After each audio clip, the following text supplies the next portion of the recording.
Alright, good afternoon everybody. Due to Elite Dangerous, due to be coming out on the 20... whatever it is, Tuesday, on the PS4, I've been asked by a couple of friends of mine that, well, based on the fact that I've played it, alongside a couple of other PC players, to sort of do my input, and I figured the best way to do it is to put up a YouTube video on sort of the how to start out, what to do, and where to go best. So, here's my first tip. Firstly, do the training videos, or the training simulations. They'll help you get to grips with the basic controls, a few things you can do, and generally what you have a good feel for. It'll give you a good direction to go as you first start the game, and it generally sort of gives you a bit of sort of guidance towards the controls and various other things. Second of all, is one of the biggest questions I've been asked thus far, which is how do I get more monies early on in the game? Well, that's fairly simple. Most of the time, first and foremost, you will find a mission similar to this. The little icon on this mission, of course, meaning transportation. Fairly straightforward and fairly simple. The goods that you are told to transport, you take from where you are to where you're told to go, and you get paid upon arrival and delivery. This will help you gain a decent amount of credits early on. It's by no means a good way to gain money, nor is it very consistent. It's pretty much based on the missions mostly.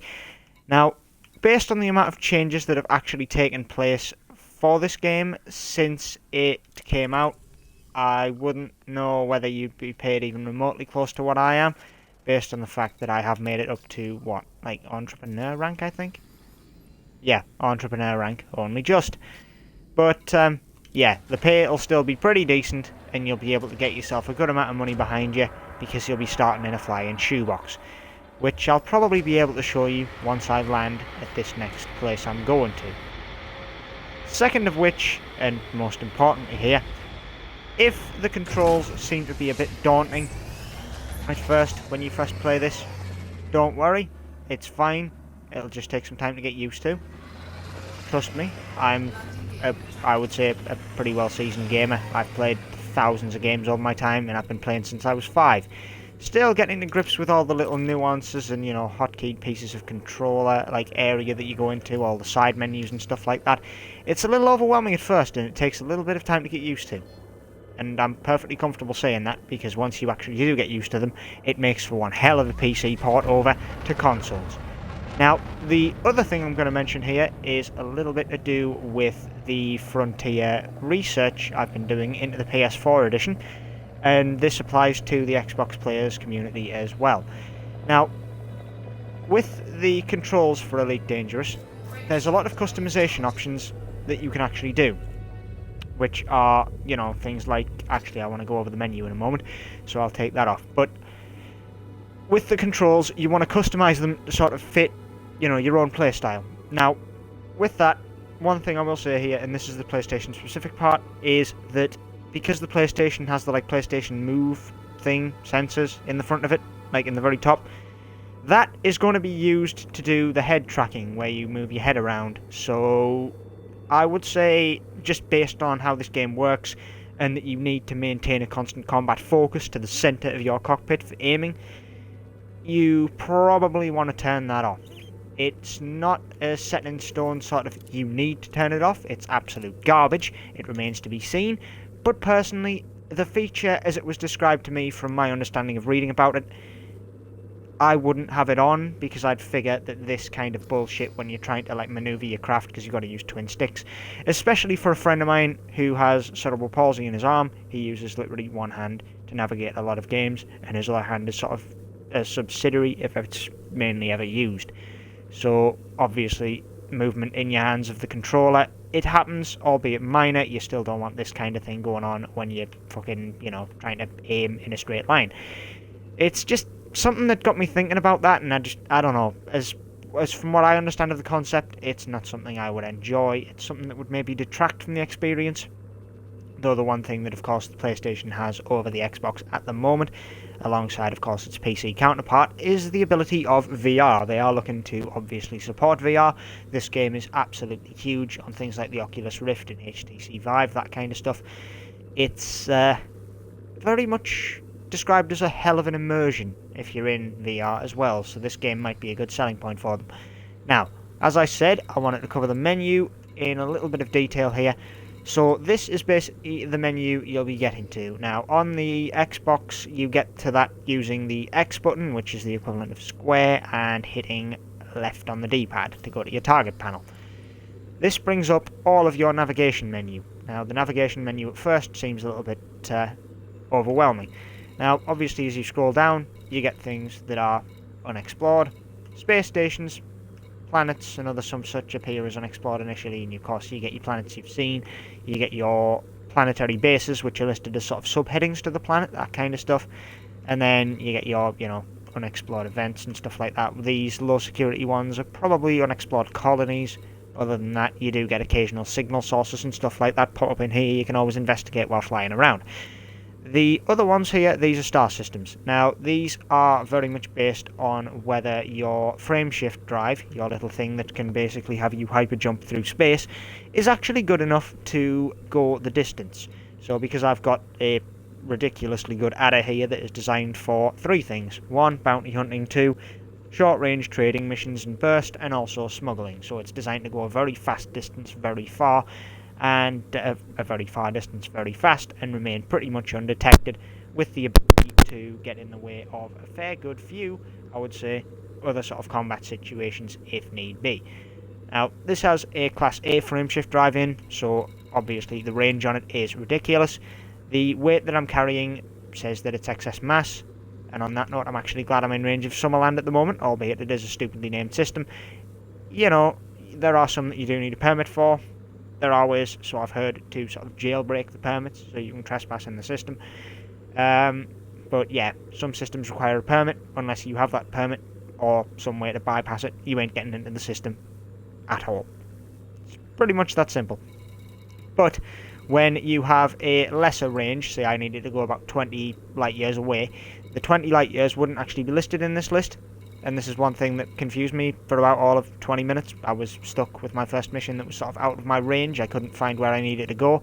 Albeit back when I did that, you didn't even get like the handy little mission marker telling you this is where you need to go. You just had to look for the name, you had to memorize it, you had to do a lot more yourself.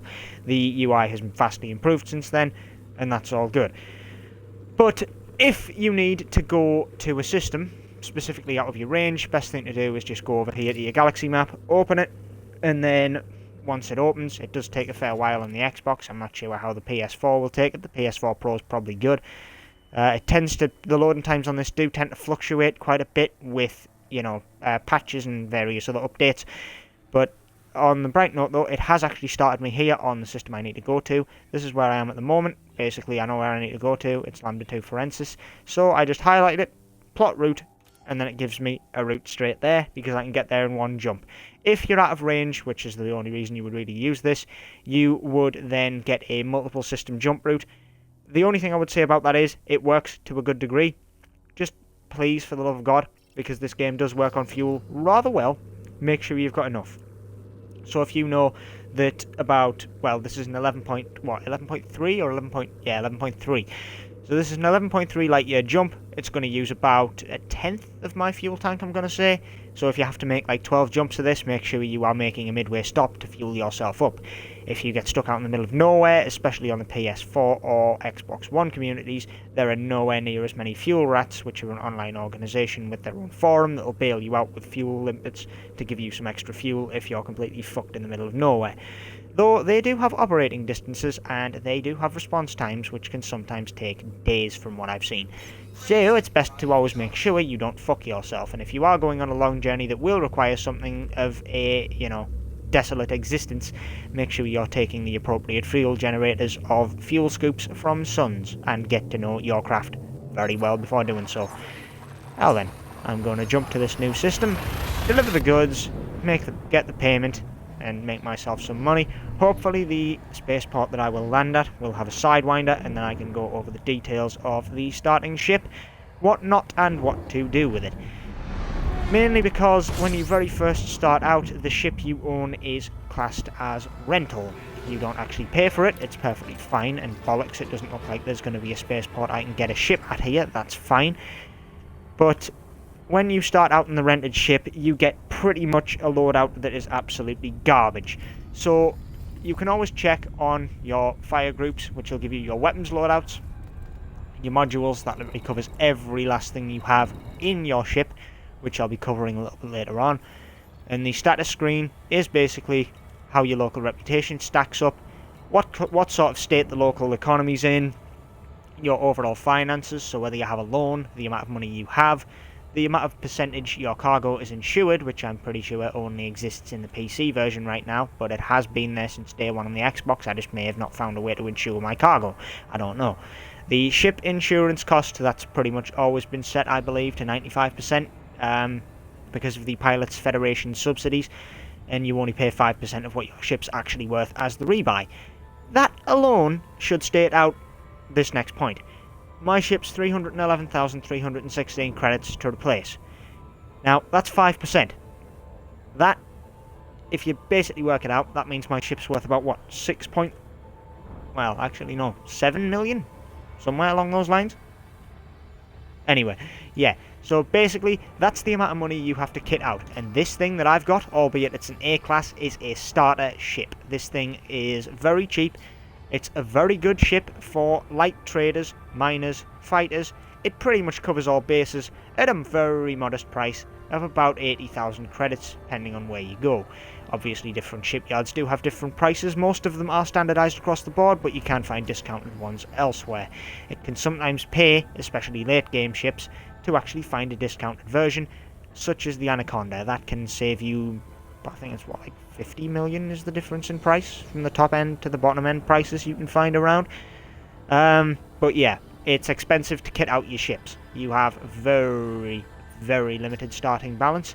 I don't know whether the PS4 will get the same courtesy that was extended to me when I bought this. I started on the game preview program on the Xbox, which is basically their console pipe. By Kickstart buying it, I started with 100 to do so straight away on my first save. I've since replaced that due to a couple of bugs that were patched out I didn't want attributed to my save that I had now, and when the game was properly released off the game preview program, I think I started just before.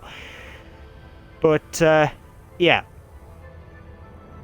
where was I going with this one? Ah yes, ships and their like loadouts and capabilities. So basically, because I'm not going to be able to get a ship here, I'll just have to explain what you basically start with. So in this game, there are as many ship combinations as there are ways to think about it. If you can think of a way to build a ship, you can probably do it. Whether or not it is actually any good, that remains to be seen. You have to test out your own ship, you have to carefully design the modules to perfectly match the power plantage. You've got everything to think about down to the most minute detail, and it is, this game, very much like a life simulator in space.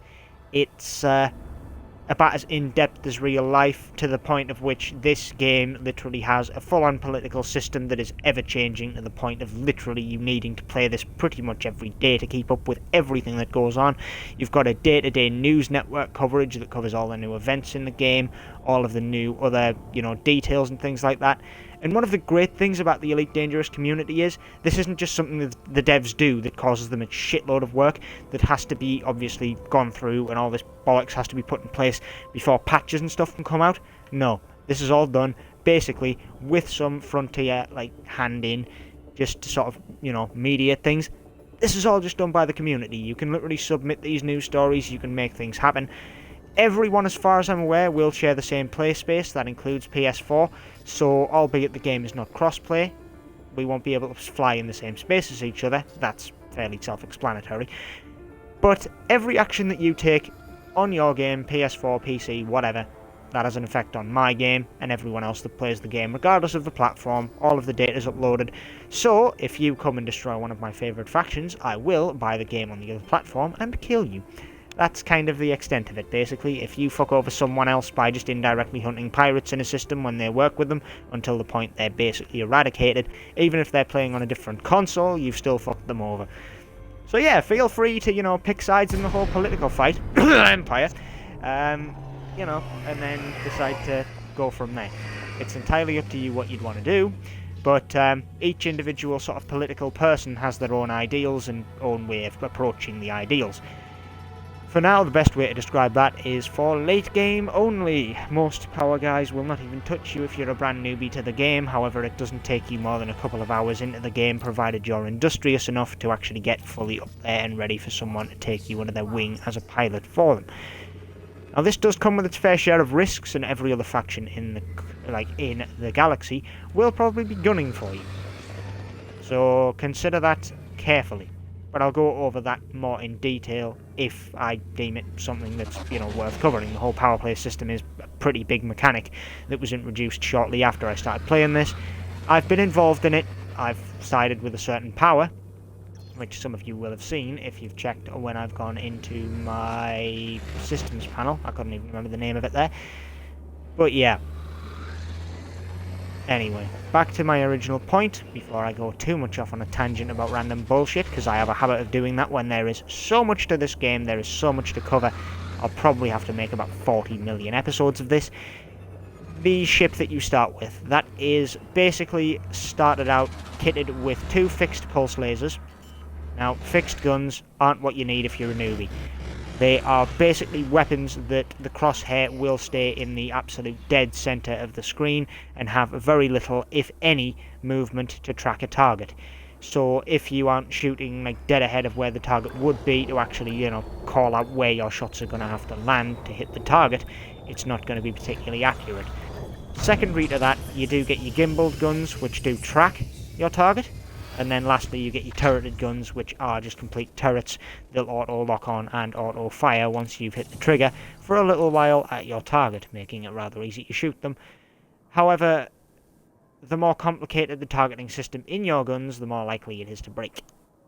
So, yeah, if you say your shields go down and your modules can take individual damage, people can just pull your guns off, people can shoot your cargo hold to make your cargo spill everywhere, people can even target your engines to make you completely immobile, which is really annoying because you're pretty much fucked if your engines die.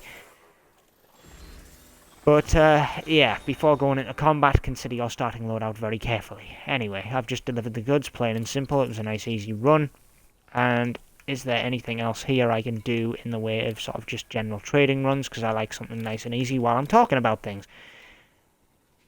And there it is. I have my option here. I can go to one of 3 places. Now, that little sort of planet-side sunrise emblem there, as you may have guessed by my name calling of it, is representing a mission that is planet-side. To do a mission that is planet-side, and this mission's ideal actually, because it'll further demonstrate the point I made earlier, to activate a planet-side mission, you will need to have had the Horizons expansion. I don't know whether these will even appear without it, because I bought it as soon as it came out. I just figured this game, when I bought it, was like £30, £20 even, maybe? Something like that.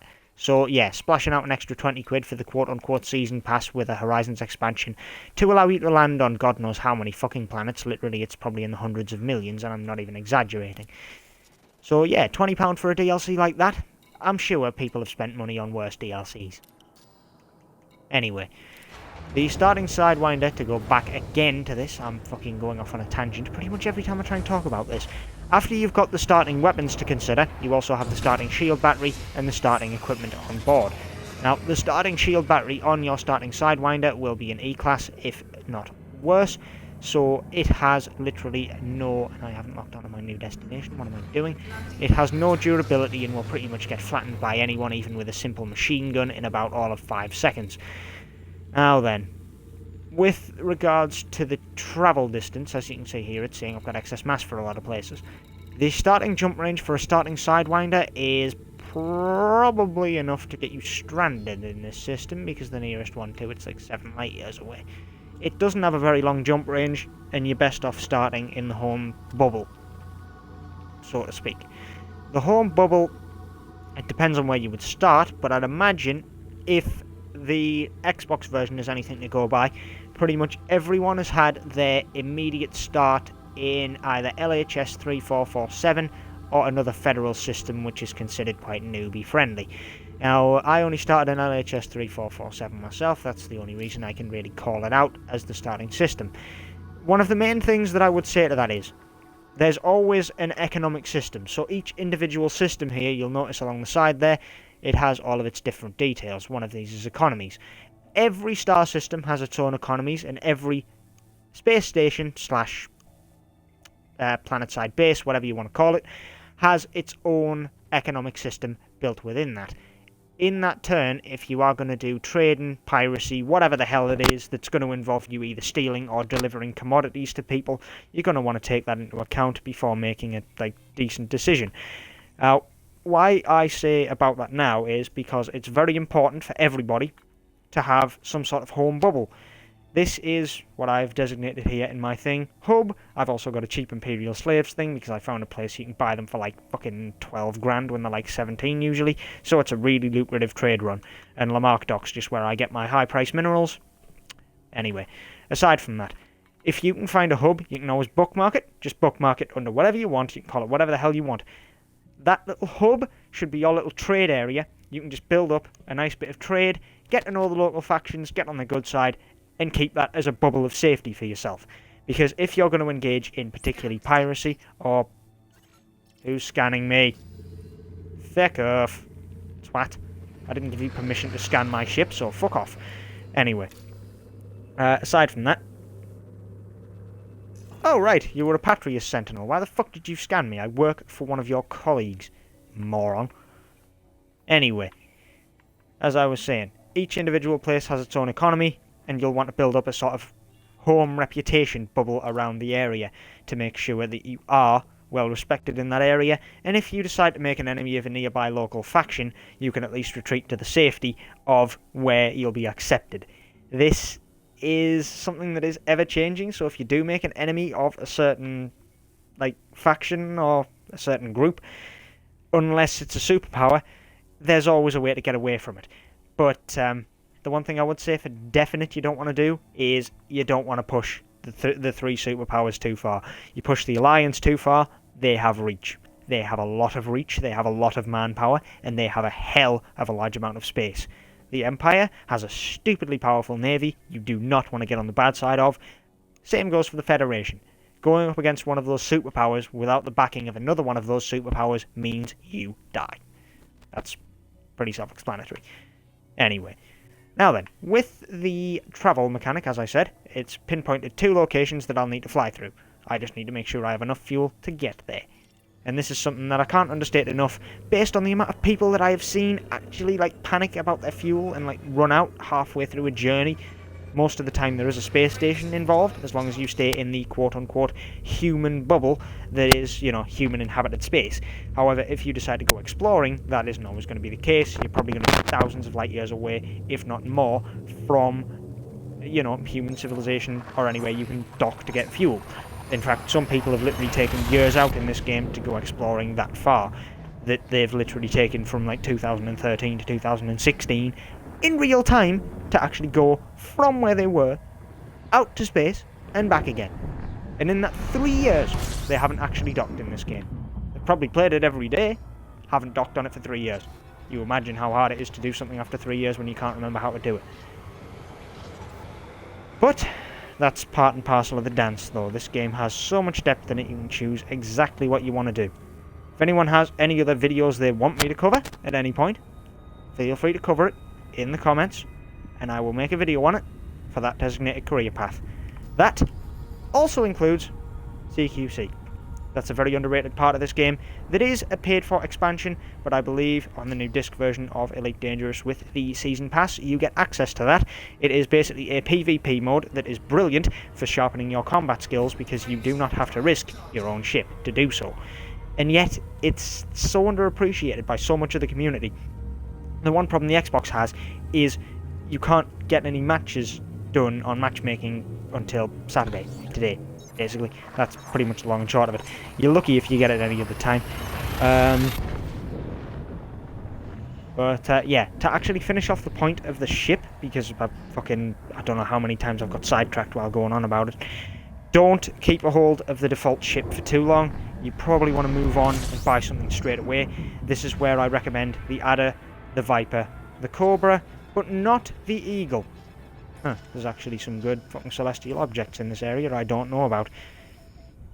And that's one thing you will want to do relatively often as well. Whenever it pops up there, whenever you do a space jump, you always end up near to the sun, so it'll always automatically detect the sun if you have a exploration scanner or a discovery scanner on board.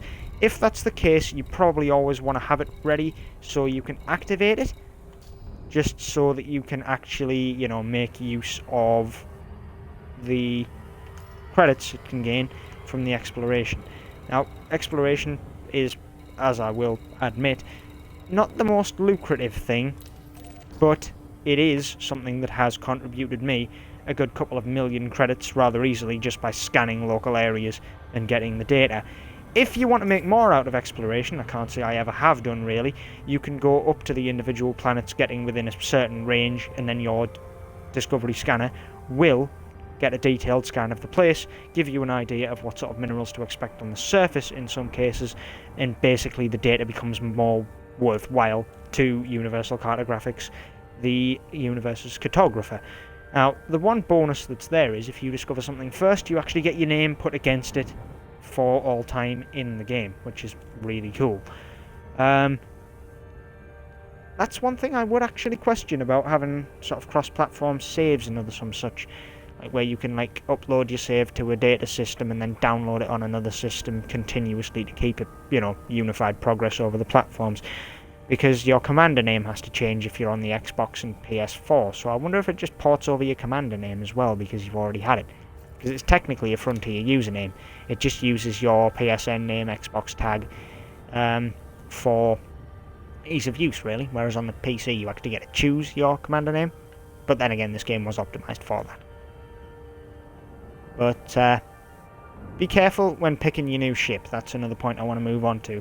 When you actually get enough credits, or whether you start with enough credits to buy an adder straight outright, I would recommend doing that because it has a bit more cargo space than the Sidewinder and is a little more tanky. The Eagle, on the other hand, the reason I don't recommend it is it's a very good light fighter and has a very good travelling distance, but it has a very, very small fuel tank and also is very, very fragile. It's not the best for really doing anything. It's a very cheap ship model for a reason. It is a brilliant light fighter if you're very agile and very good at combat with some additional tanky support. You need something to draw the aggro from you, but if you decide to go up against anything bigger than an Eagle in an Eagle, aside from maybe a Sidewinder, adder, or perhaps if you have a good loadout and a good kit on the thing, maybe a Cobra, maybe at a push the entry level faction ships, you're gonna die. That and having trade as a thing to fall back on is always very good in this game. If you find yourself short of credits, trade's a relatively safe, if not very slow way, sometimes to generate yourself quite a bit of money to get yourself back on track. The only other thing I would say about trade in particular is it's a good way to please everybody. It doesn't piss anyone off. Like, if you want to build up a hub, the best thing to do is just trade in it, and then it builds up a friendly relationship with all the factions. See, in my home system, one of the more powerful factions in there is Imperial, so they're automatically, like, on side with me. They know I work for the Empire, and I represent them. On the other hand, one of the other bigger factions in the area is a pirate faction. They tend to think everyone who has money, or everyone that is not part of them, is against them and a target to be taken out. Therefore, I quickly sort of beguiled them with a few less than savoury trading trips. They no longer bother me, they don't interdict me, and they don't piss around trying to attack me. Occasionally they still do, but even then, as soon as I get interdicted, I just pull over. They basically scan me and just fuck off because they don't want to hurt a friendly target. I'm sorry, have I not received permission yet? Docking cancellation acknowledged. Interesting, I've never had a docking clearance timeout before. I've never honestly seen that before. I wonder if that's a new bug. That happens quite a lot in this game, by the way. Be patient. This game is something virtually unbeknownst in size, so treat it with a pinch of salt. If something goes wrong, believe me on this one, don't just spit your dummy like a lot of people do and don't just bitch on the forums. Bring it up, yes, but trust me on this. Frontier are fucking quick when it comes to fixing major problems. They will jump on it like a horny gazelle jumps its mate. Anyway, as soon as I land here, I think that's it all done for now. Any other questions you might have that I haven't really covered, because, let's face it, this coverage has been very scatterbrained in terms of ship talk. I might go into that in a bit more detail in another episode. But yeah, any other questions you'd like answered, just leave them in the comments and I'll get back to you. And I promise I will get back to you. I read my comments quite thoroughly for some good feedback, and also with stuff like this, it always helps to get some questions. Even if you think they're stupid, leave them on, I'll answer them. Anyone has a go at you, their comment gets deleted. Simple as that. This community is a good place to learn, and provided you know the right people, it can be very easy to learn. This is why a lot of the community, and I mean a lot, pretty much about 80% I would say, friggin' offer their help wherever they can give it and offer some advice on how best to proceed with anything. Though pretty much everyone who does offer you help will give you a different version of sort of solutions. And I don't want to go in there and sell the goods I've been asked to transport. If I do that, I'll be counted as a criminal and sued for probably hundreds of thousands of credits. Oh, that's one thing about trade, by the way. Be very careful about being killed on trade missions, because on pretty much all of them, there is a fine for failure. It doesn't actually look like there is one here. That's interesting. I'll wait for this to pop up and then see what I can do.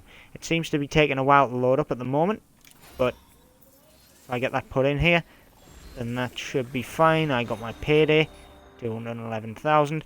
Most of that will have gone into my bank balance, but because I have a crew member, that's not going to be all paid to me. And that's another thing that even I haven't come to full grips with yet. Additional crew. You'll get used to it. Anyway, does this have a fine on it? Yes, it does. There you go. So, this mission pays me 62,825, I should say. What the fuck did I get 68 grand from?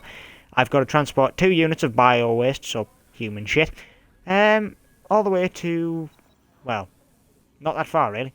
8.4 light years. LTT 9552. But yeah, if you fail, and this includes if you die, if you lose the cargo, if you get it robbed from you, or if the mission timer runs out, which it gives you a day. Back in the days when I first started playing, it gave you like 10 minutes to get something this far. But yeah, if any of the parameters somehow meet failure, you get that fine slapped on your head and you have to pay it. And the reputation drop is massive because you get one for failing the mission, and then because you've had a fine slapped on you, you also get the sort of criminal deduction sort of thing, or at least the last time I checked you did, towards the fine as well. So if you are going to take on trade, please make sure you're a good trader, and if you are intending to rip your client off, be prepared for bounty hunters to probably look for you, because if you don't pay the fine, it'll be slammed on you as a legacy fine, so if anything bad happens to you in that very specific system, as soon as you die, you're going to have to pay that before the game's going to let you respawn. Now then, I'm going to call it there for today.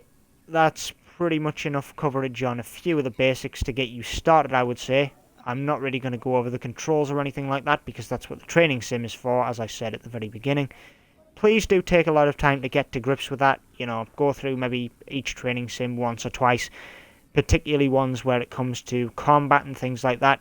Ideally, it's best to get the experience in a training simulator rather than in reality where you're probably going to die. I learned that the hard way when I convinced a friend of mine to buy this game to play alongside me. Sadly, I don't get to play with him on it anymore because he's took off to America. But yeah, he decided in his infinite wisdom that he was going to bounty hunt straight off the bat, and I had to pretty much babysit him. He got interdicted by a huge ship. Thought, it's fine, I can take this on, I've taken on some smaller bounties with you, I can do it, I'm like decent at combat now. Albeit he was, don't get me wrong, he could hold his own fairly well. I would say he's a good pilot to have in a pinch. But taking on something 10 times your size and 10 times your cost wasn't going to end well. He got his, like, canopy shattered, and I had to pretty much come in, save the day, and then make sure he got the fuck out of there because his emergency oxygen was going down. So, yeah. Training. It's important. If you do want to do some combat, make sure you start out with weaker ships than your own. Take some time to build up a good strong ship before trying it. And also, try and attack in numbers first of all. I know it may seem like a bit of a cheap, dishonourable tactic to some, but having those numbers to back you up. Dogfights in space, it's basically Wolfpack tactics. The more guns you have shooting at one target, the more time they have to spend dodging the bullets rather than returning their own bullets to you. Oh, and on another note with combat, just before I'm done. Some weapons in this game use ammunition, some don't. If you're going for a weapon-based ship that has ammunition, make sure you're always within range of a good resupply that's going to give you the bullets you need. Anyway, for now, I'm out. Hope this has been helpful, and as I say, any questions, leave them down in the comments below, and I will get back to you. Ciao for now.